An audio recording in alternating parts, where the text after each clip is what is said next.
What a conversation so far. I'm loving it. Really, really excited to have such a room full of great minds and hearing some such great content. My name is Anthony Kingsley. I head up sustainability and ESG at Benson Hill. And on this panel today, we're gonna talk about the farm, get a little viewpoint on the farm. I've got two great panelists here next to me. The first here is Aaron Lee. He's the CEO and general manager of Cornerstone Family Farms. Aaron and his wife run a farm that's about 4,200 acres in Salem, Indiana. Yep. And you grow quite a few row crops, wheat, corn, it sounds like. So we'll talk about those in a minute here. And then my other panelist here is Lon Gretlet. He's the VP of Sales and Marketing for CropTrack. And CropTrack is a cloud-based technology solution that seamlessly tracks agronomic data across the supply chain. And that enables validation and tracking of sustainability metrics. So welcome, guys. Thank you. So first, Aaron, I want to start with you. You know, you've been hearing a lot of this conversation this morning around food is health, around sustainability. As a farmer, how connected to this conversation do you feel? I think that both from the farm and also from the consumer, we've not done the best job of connecting the two together. Actually, Anthony, I've learned a lot here sitting in the first 30 minutes of this forum. My biggest fear is to sit down and the next day I get up and say, that guy didn't have any idea what he was talking about. But we do the best job that we can on our farm producing in a sustainable way, in a safe way. We do a lot of conservation activities on the farm. We want to be educated on what the consumer needs so that we can do the best job that we can to figure out practical ways to be able to produce in such a way.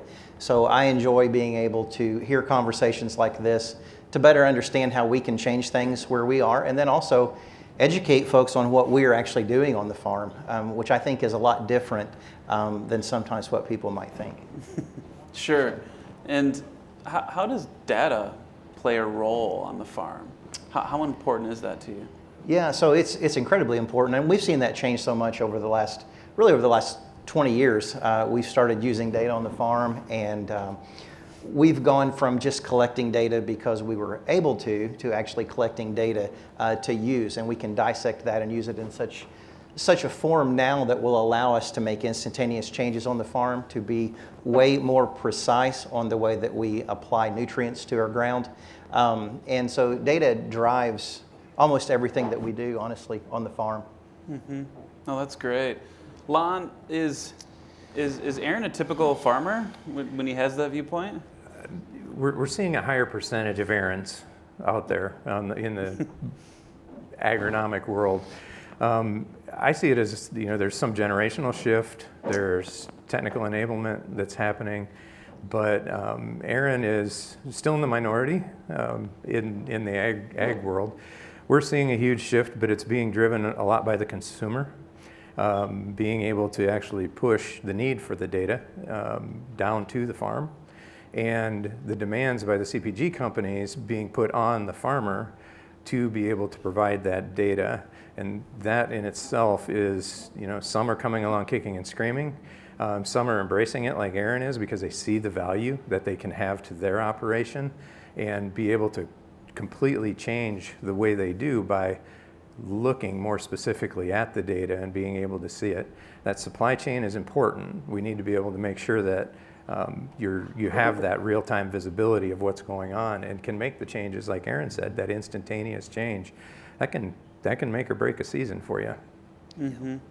So I'm kind of curious on, in your experience, and we were just talking right before we walked out here, how have you seen this data and technology conversation evolve over the past 10, 15 years? Yeah, our company, we have one of the advantages being kind of one of the long in the tooth ag tech companies out there. We've been around since 2009. We were the first scouting app on the iPhone back in 2010.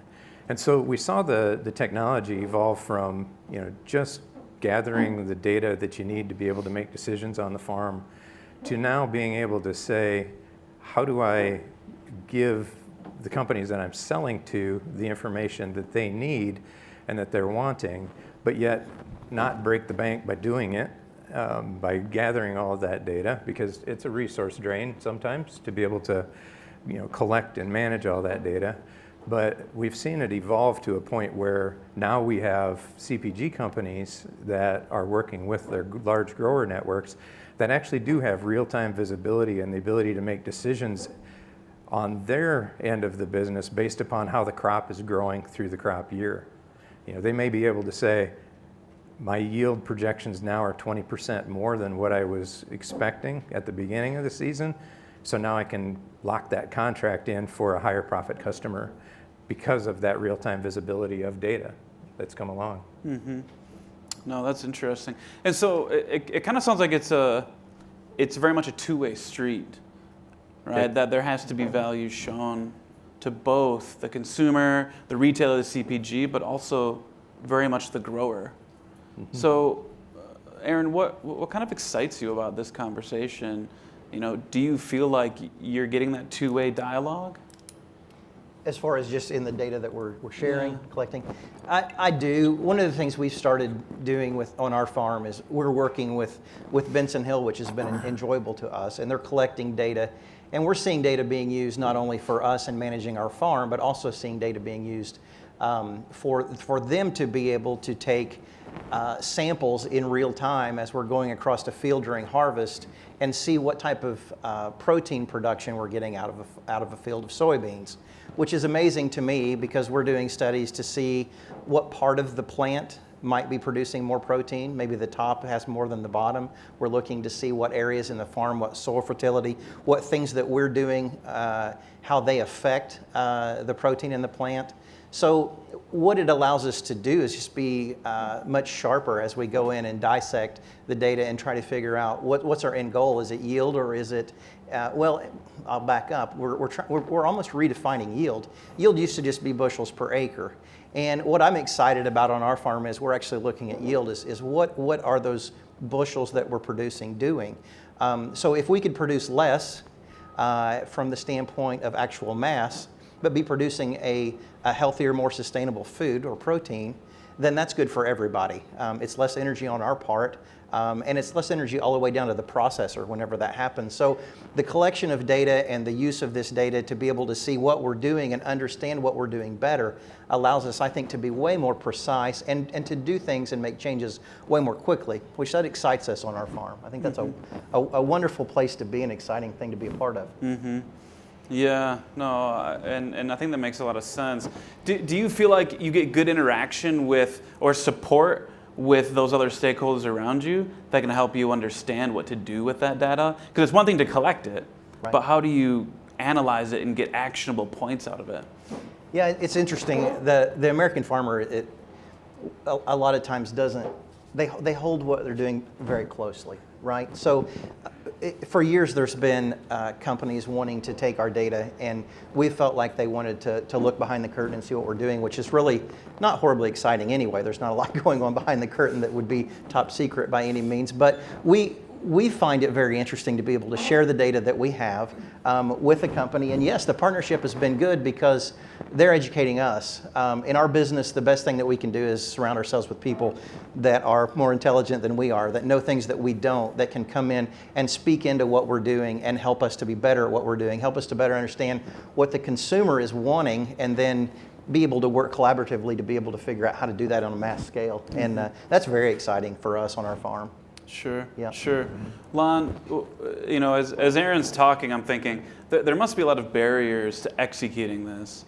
What are you guys seeing from CropTrack's point of view around how growers are adopting this and how difficult, and what are some of the barriers that you've come across? Yeah, the barriers, the most obvious ones that most people will look at, and they'll go, well, somebody's not technically apt to be able to handle a software application on the farm. There might be that generational difference. But the biggest barrier that we've seen, and we're starting to see companies really overcome this one, goes back to that two-way street. It's being able to actually, if there's a company, most large organizations, they're demanding the data for sustainability, the ESG, the carbon, all of the different pieces that go into their corporate measures, but they're always asking for all this data from the growers, but they're not giving them anything back. They're not showing the grower, where does that value help you, or where is that value to you? Is it a higher profitability? Is it a higher production? Is it lower cost? Where can I improve my operation? Where can I make my farm more sustainable to be able to hand down to the next generation? I was talking with Aaron earlier, and it's a multi-generational farm. Most of the farms out there that are, with the exception of some of the larger ones, but they have that. They have so many seasons in their life that they're going to have. They want to hand that down. So if it's not sustainable, both financially and environmentally, they aren't going to have anything to hand off. So giving that two-way street with that, the company that you're selling for being a partnership, like Aaron said, that's a huge deal, and that's a big shift we're starting to see, because the companies are using the data that the farmers are collecting like they were before, but now there's a path back to that grower saying, here's something you can do to make yourself better and make yourself improve. Mm-hmm. Yep. Mm-hmm. And so, Aaron, you were telling me earlier about some of the specific ways that you might engage with external stakeholders. You were mentioning some of the cover crop work that you've done. You've done a lot of experimentation, partnering with the NRCS, for example. Can you explain just a little bit about that process, and what does that look like? Mm-hmm.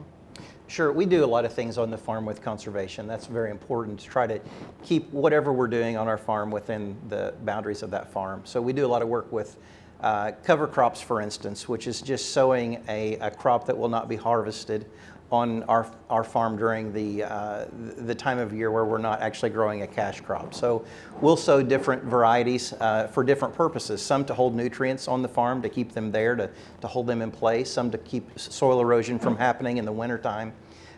We work a lot with NRCS, which is the Natural Resources Office in our county at home, and they can help us to design programs to make sure that we're doing the best things that we can do on our farm to be the best stewards of the land, which is important. We have to be conservationists doing what we're doing. If we are going to be, as Lon said, multi-generational operations, we've got to take care of what we're doing. And so working with NRCS and different companies to try to be as conservative as we can, conserve what we have, keep what we have, and then increase upon what we have, make it better. So that's our goal with these programs. And how do some of these initiatives help the outcomes that we've been talking about today? So, the topic here is around food is health. We've heard a lot of information around how we can move through this kind of ultra-processed food industry. How do some of these practices, how do you think they're helping you enable that soil health, helping you enable the developing a product or selling a crop that is really focused on quality and nutritional density versus just quantity? Yeah, well, one of the things we do with the cover crops too, I think going down what you're speaking of, is we can use a crop through the winter and the spring that will grow and actually suppress weed pressure. So we can come back in and plant into that crop, and that crop will die off in the spring naturally, and then we can plant back into it. So we're not an organic operation, but we're leaning more towards less pesticide use. We want to try to minimize, both from a cost standpoint, but certainly from a health standpoint too, for us as we're out there working in it every day, but also for the consumer down the road, to try to keep as many things off of our field that don't need to be there as possible. So that's one of the things that we do with the use of the cover crops. Mm-hmm. Mm-hmm. And am I right in saying that there's a gap between what's happening on the farm and the communication versus what retailers, CPGs, and even consumers are hearing? Like, to hear you just explain that, I mean, how many people realize what's happening at the farm level, right? There's some head shaking, not really. Like, is that information making it through? Do you feel like it is? I don't. I think there's a disconnect from the consumer to the producer. It's just another divide, in my opinion, and it's heartbreaking to me to see the things that we're trying to do on the farm, and then the way that a lot of that is perceived by the general public. And I think that anything we can do to educate and help the consumer to understand the steps that we are taking, and I believe, I've been involved in agriculture for over 30 years, and I've seen a tremendous change in the way things are handled. It used to be a very wasteful industry, to be honest. There was waste, it seemed, when I was growing up. Pesticides and chemicals were used, I think, recklessly in some ways 30, 40 years ago. And now we've gotten to a point where we are really managing things as precisely as we possibly can to try to keep things as healthy as we can. And we're interested from the farm standpoint in producing what we can produce for sustainable, healthy food system. There's nothing that we would like more than that, because that's how we stay in business and that's how we bridge that gap with the consumer. But we have to, I think, from our standpoint, have to better understand what the consumer needs, and then the consumer, I think, needs to understand what we're capable of doing. And what we're capable of doing today may be very much different than what we can do 2, 3, 4, 5 years from now. And we're seeing that in some of the partnerships that we have now. For instance, we're growing an ultra-high protein bean on our farm this year, a soybean. And just on our farm with our acres, on our small farm in southern Indiana, we will produce 1 million more pounds of protein out of that bean compared to the bean that we grew last year. And that's fascinating to me, because the yield may not be a bit different from the standpoint of the mass production of the product, the bushels of the product, but the yield of the protein is substantially different. So that's a game changer there in itself, just being able to do that. And we're doing it naturally. We're not doing anything that isn't already there in nature. We're just finding plants that produce a higher level of protein. And then we're focusing on those plants. And that changes the food system quickly when we can understand those things. And science has allowed us to be able to dig in and test plants and look at plants so much more quickly and figure out where that protein derives from, what's making that happen in that plant. And then we can segregate those plants and move towards those genetics. And it's really exciting to be able to see that and do that and experience that. And we're doing it so much better than we did even 5 years ago. It's changed dramatically. Mm-hmm. And I can piggyback on that too from the technology side. We work with some of the largest food companies in the world, and we're seeing that kind of a shift. They're not measuring the yield per acre any longer. They're measuring how efficient that product is, both in the nutrition side and in being able to actually produce a product that's better for the consumer.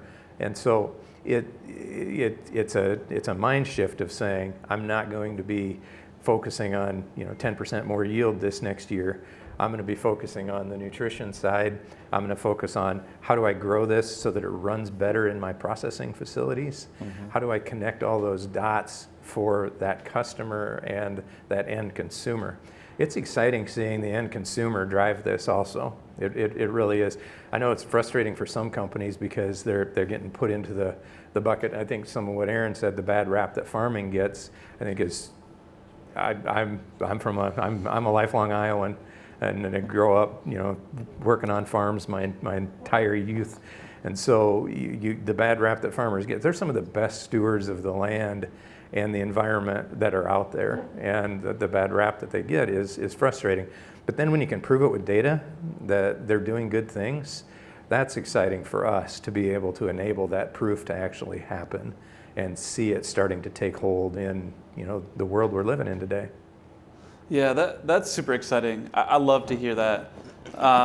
There's this kind of narrative that we've heard today around our food system has developed, and we've become very good at producing quantity, mm-hmm. right? And that has been the focus of our food system, is to produce enough calories in the world to feed everyone, and we've done that very well.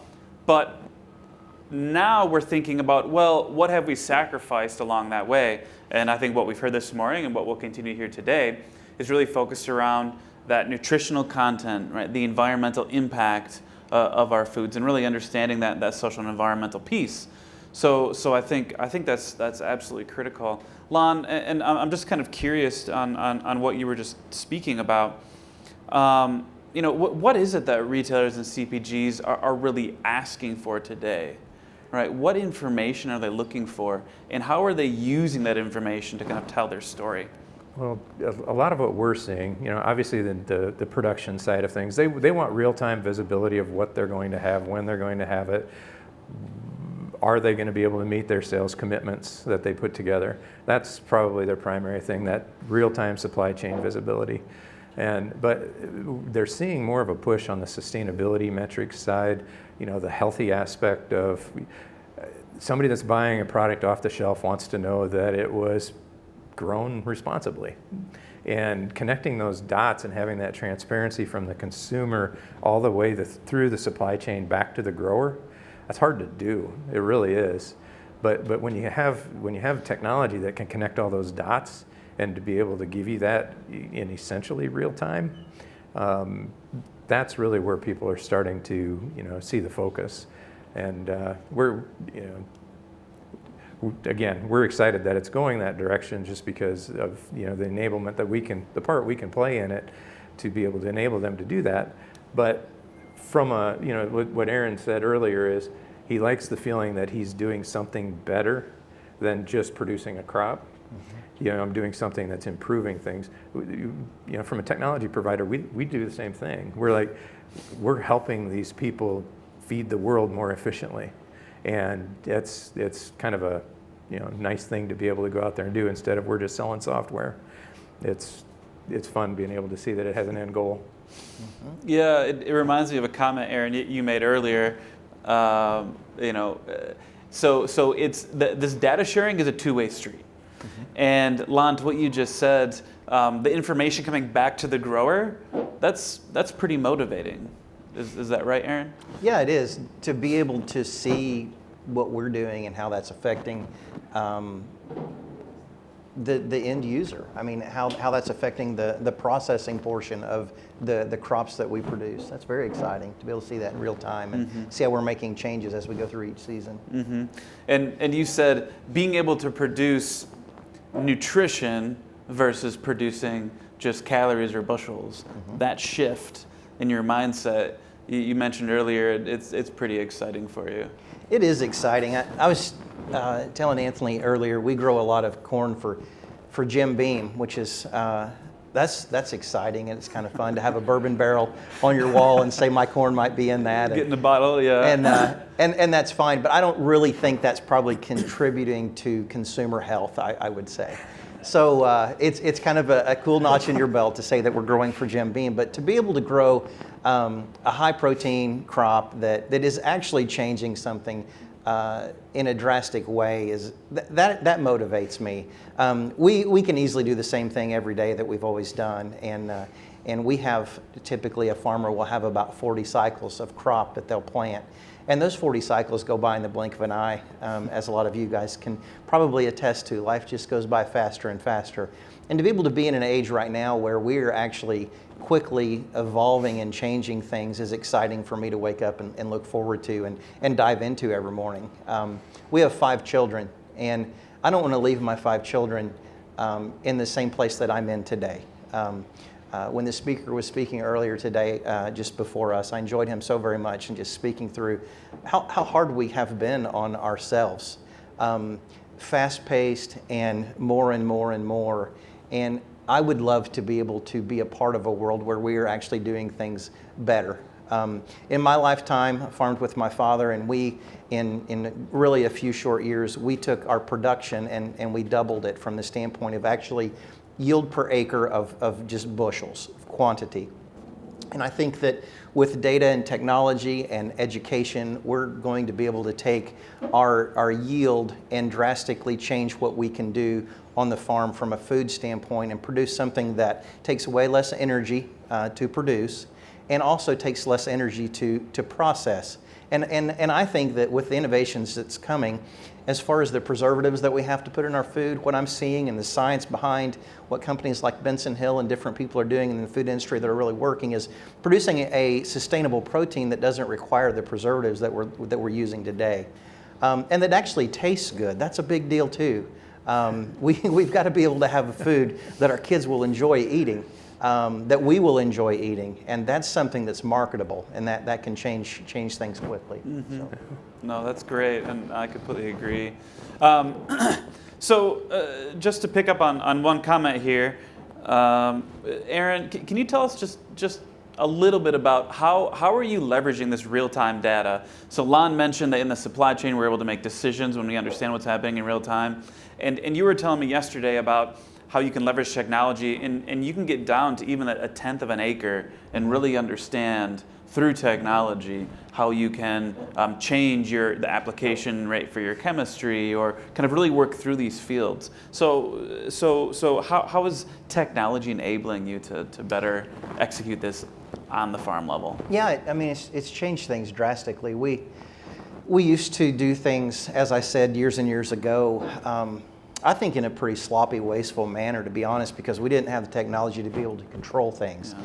Now we use GPS technology for our soil sampling. So we start with a sample to know what's in the soil. We'll take the soil, send it to a lab, and we'll understand what the soil makeup is, what the soil needs to produce. Then we're able to, through the technology we have on our equipment, to be able to go out and we call it variable rate application, but we can get down to sub-meter accuracy in applying fertility to the soil to be able to help it to produce as much as it can. So that it eliminates an incredible amount of waste. Mm-hmm. And so that's something that I am excited about, and that continues to change, like we say, but I love that technology. And of course, our tractors drive themselves too. That's not a rumor, that really happens, which is nice to be able, because what you can do in that is when the tractor's actually operating itself, you can watch so many other things, because something can happen and go wrong and there can be a lot of waste in a hurry. We still can't eliminate machine or human error, but whenever we have the technology to be able to be applying what we're applying more efficiently, and then it also allows us to be freed up to be able to make sure that we're doing the best job that we can on the things that we do still have control of on the farm. So it's incredible how much technology has changed what we do. No, that's great. Thanks, Aaron. All right, so we're just about out of time here, guys. Really enjoyed the conversation, but before we leave here, in maybe, 30 seconds, you have a room full of individuals who are really focused in this space. Like, what's the takeaway that you wanna share with them? Lon, maybe we can start with you. Partner and share. That's really the whole goal, is to be able to make sure you're giving value on that two-way street that we were talking about earlier. The grower is always going to be out there producing product. Help them do it better. And you have the resources, and most large organizations have resources beyond what that farmer has available to them. So share those resources to be able to help them see a better way to do their thing, which is going to then help you. And then you have that perfect relationship to be able to say you're both helping each other. So it's not a lopsided, I'm always asking for something from you relationship. So that would be my advice to everybody that's on the other end of the spectrum. Mm-hmm. So helping growers, helping the supply chain collect that data. Yep. But even more importantly is then what do you do with it? How can we analyze it? How can we gain real insights out of it? And how can we then activate those insights, whether it's on the farm, right, process, or even to the consumer, and, right, and messaging and marketing as well? Yep. Well, thanks, Lon. And Aaron? So I had a teacher when I was in junior high said that there's very few stupid people, but there's a lot of ignorant people. And I've thought about that a lot, and there's a big difference between the two. And I rarely have met a stupid person, if ever, but I've met a lot of ignorant people and been one myself. And I think that what we're doing, we need to do together. We need to be looking at how can we together become less ignorant about what the other is doing, and how can we produce a food that we can be proud of and that we can really drastically change the food system for generations to come. I'm leaning into that hard. I would invite you to lean into what is happening in American agriculture today. Look into that really. Don't believe what we see on the social media platforms, because that can be frustrating to both sides. I think we have an incredible ignorance problem in our country, period, and I could get on the soapbox about that. But what we need to do is lean in and educate each other and work together to be able to change the world. And what more exciting thing could we do with our time and resources today than to do that? So, thank you, guys. Incredibly powerful. You have two individuals here who really have a good sense of what's happening on the ground in the supply chain. So please find them, seek them out today, have some conversations with them. It's a great opportunity. Aaron, Lon, thank you so much. This has been a great panel. Really enjoyed it. Yeah, Thank thank you.